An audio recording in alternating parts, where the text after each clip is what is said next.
Мен Бауыржан Жүнисов атындағы орта мектеп бақшасы КММ тәрбиешісі Серік Зәуре. Берік қызымын. Білімім арнаулы орта, еңбек өтілі 6 жыл. Сіздерге ересек топқа арналған геометриялық пішіндер тақырыбындағы ұйымдастырылған іс-әрекетімді ұсынамын.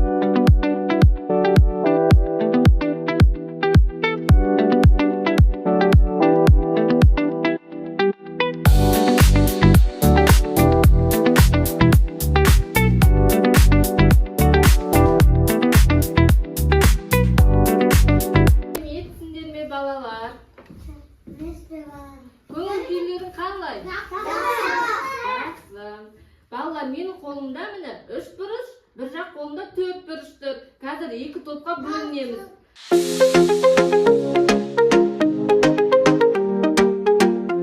Балалар, бүгін біздің ұйымдастырған іс-әрекетіміз геометриялық пішіндер.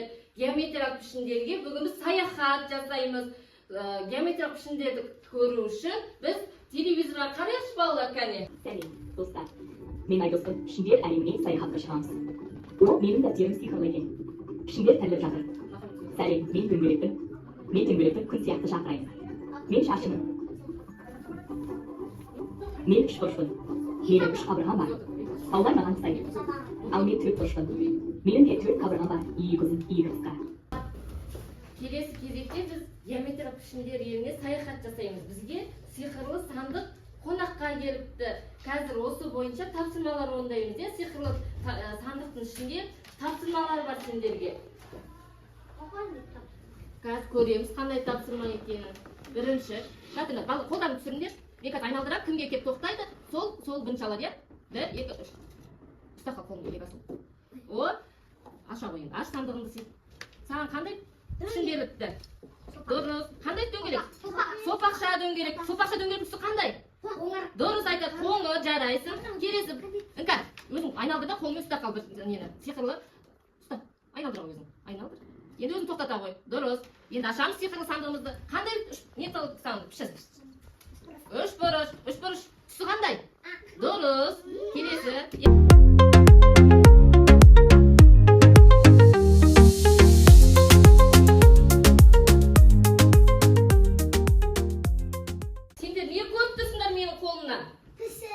Сағат, е? Пішіннен жасалған сағат. Біз үйде сандардан жасалған сағат бар ғой. Біздің балабақшамызда пішіндерден жасалған сағатымыз бар екен. Қазір балалар, бұл екінші топта балалар біздің сағаттағы пішіндерді шашылып тұрғымыз. Дөңгелек, шеңбер, 3 бұрыш соларды тауып жабыстырамыз, е, сағатқа.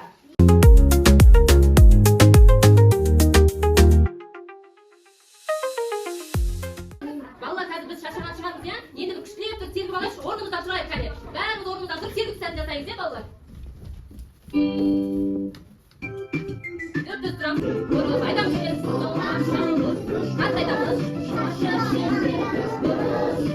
Балалар, қараңдаршы маған. Қазір мен геометриялық пішіндерді суреттеп саламыз, е, мен қолымдағы тақтаға.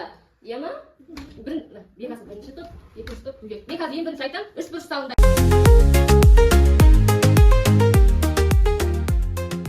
Балалар, қазір мен қолымда ноутбук тұр, е? Сол ноутбукта пішіндерді сәйкестендіреміз.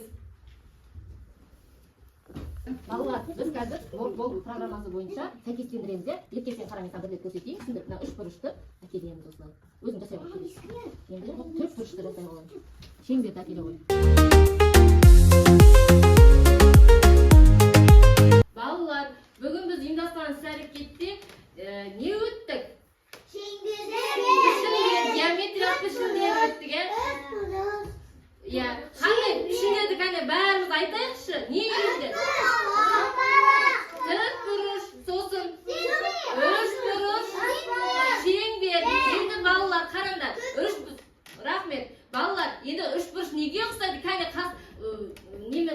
жан-жағымызға қарайық. 3 бұрыш неге ұқсайды?